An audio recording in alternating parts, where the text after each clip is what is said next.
फिलहाल कैथल के अग्रवाल युवा सभा के कार्यालय में मौजूद हूं, लेकिन अब क्या होगा अग्रवाल युवा सभा का?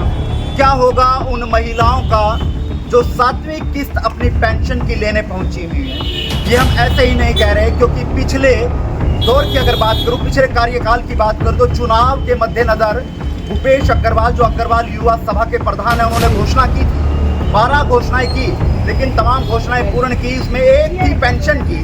लेकिन आज वो पेंशन क्या अंतिम होगी, एक बड़ा सवाल जरूर खड़ा करती है। लेकिन अग्रवाल भूपेश अग्रवाल के कार्यकाल से कहीं ना कहीं समाज के लोग जरूर सीख लेंगे, और अग्रवाल समाज के जो प्रधान रहे हैं या अग्रवाल समाज के जो प्रधान आगे बनने जाएंगे, कहीं ना कहीं एक मिसाल जरूर कायम की है भूपेश अग्रवाल ने अपने कार्यकाल के दौरान। लेकिन सवाल बड़ा खड़ा करता है, क्या अब ये पेंशन आगे ज्यों की तो चल पाएगी?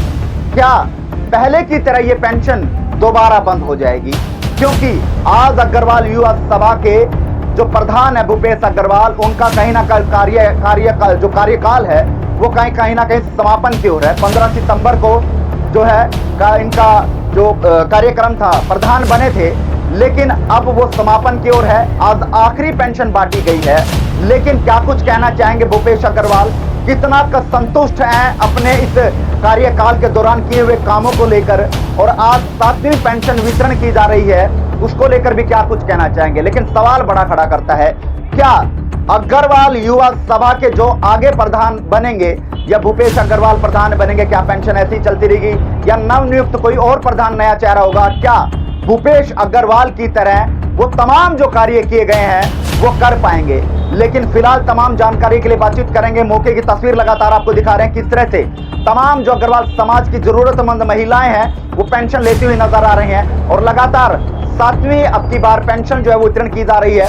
वहीं भूपेश अग्रवाल और तमाम जो पदाधिकारियों से जानेंगे क्या कुछ वो कहना चाहेंगे। जी, ये आज हमारी अग्रवाल युवा सभा की तरफ से जो हमारी मासिक पेंशन होती है 7वीं, वो अग्रवाल युवा सभा की तरफ से बांटी जा रही है।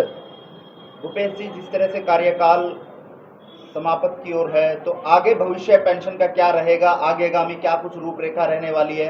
क्योंकि जिस तरह से हमें सूत्रों के हवाले से जानकारी कि आज आखिरी पेंशन आप वितरण करेंगे, आगामी जो प्रधान बनेगा तो उसको लेकर आगेगामी रूपरेखा रहेगी। देखिए, जो अग्रवाल युवा कार्यकाल होता है वो 1 साल का होता है, और जो हमारा चुनाव हुआ था वो 15 सितंबर को हुआ था, तो सितंबर में भी 2-1 महीने रह गए हैं, तो अगला जो प्रधान बनेगा उसको भी समय चाहिए। तो इसलिए 2 महीने पहले ही ये कार्यकारिणी जो है घोषणा कर दी जाती है, भाई अगला प्रधान की जिम्मेवारी किसको दी जाएगी। इसलिए ये आखिरी पेंशन बांटी जा रही है जुलाई महीने की।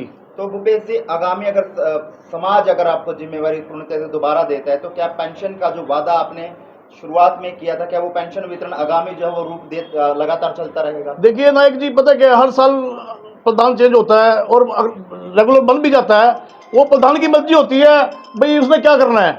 जो हमारा चुनाव जब हुआ था और हमारा जो कार्यकाल है, हमने अपनी तरफ से पूरी कोशिश करी है और कर भी रहे हैं। हमने आज हमारी 7वीं पेंशन बांटी जा रही है। जब अगला प्रधान बनेगा तो वो अगले प्रधान की जिम्मेवारी होगी। तो भूपेश जी, से 1 साल आपका पूर्ण होने जा रहा है, तो कितना का संतुष्ट हैं आप समाज के कार्य करने में, 36 बिरादरी के कार्य करने में? कितना का अपने आप को संतुष्ट मानते हैं और कितना सफल मानते हैं? देखिए जी, हमने तो अपनी तरफ से पूरी कोशिश की है, और जितने प्रोजेक्ट हमारे कार्यकाल में, मान लो हर हफ्ते कोई ना कोई हमारा प्रोजेक्ट है, पौधे हमने बांटे हैं, भंडारे हमारे चल रहे हैं, बसें हमारी चल रही हैं, मेडिकल कैंप हमारे चले हैं, हेलमेट हमने बांटे हैं। मतलब वो तो कितना समाज ही बताएगा, हमने तो अपनी तरफ से पूरी कोशिश करी है। तो भूपेश जी, कुछ ऐसा सपना रह गया हो जो आपने सोचा था कि समाज एकजुट होकर कुछ इस तरह की रूपरेखा आपने पहले सोची हो, पूर्ण नहीं हो पाई हो? क्या भविष्य में चाहते कि कोई भी प्रधान अगर बनता हो तो वो उसको पूर्ण करे, कुछ मन में ऐसा?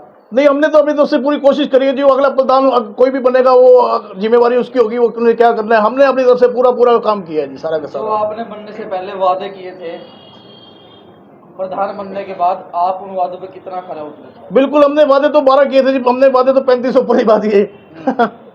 देखिए, अभी प्रधान जी ने बताया है कि जैसी मैंने ये जिम्मेवारी ली थी, जिस प्रकार से मैंने चुनावी वादे किए थे, मैंने लगभग सभी वादे नहीं बल्कि उनसे परे हटकर भी वादे पूरे करने का प्रयास किया है। इससे पहले प्रधान पेंशन उनके कार्यकाल में बंद हो गई थी, अब दोबारा से बंद हो जाएगी। मैं उसी बात पर आ रहा था कि प्रधान जी ने एक नहीं अनेक ऐसे वादे किए थे जो पहले प्रधान नहीं कर पाए थे और इन्होंने शुरू भी किए थे और वो पूरे भी किए हैं। और मैं समझता हूँ कि इनका कार्य पूर्ण रूप से सफल रहा है और मेरी शुभकामनाएं और बधाई इनके साथ पहले थी, आज भी है और भविष्य में भी रहेगी। तो जो पेंशन वितरण का सपना सजोया था कि जरूरतमंद महिलाओं को हम पेंशन जो है कंटिन्यू रखेंगे, लेकिन वो कहीं ना कहीं अब बीच मझधार में लटकता हुआ नजर आएगा। 7वीं पेंशन तो प्रधान के कार्यकाल में दे दी गई, लेकिन अब कम से कम 3 महीने के दौरान के अंदर ये पेंशन शायद वितरण नहीं हो पाएगी, तो उसका क्या प्रारूप संस्था की ओर से जो वो रखा जाएगा? देखिए, हम लोगों का प्रयास रहेगा कि प्रधान भूपेश रहे या कोई और बने, कि ये पेंशन वितरण का जो कार्यक्रम है ये रेगुलर चलता रहे और इस प्रकार जितने भी वादे इन्होंने निभाए हैं या किए हैं, दूसरा प्रधान भी हम उम्मीद करते हैं और हमें यकीन, विश्वास और भरोसा भी है कि वो भी पूरे करने का प्रयास करेगा।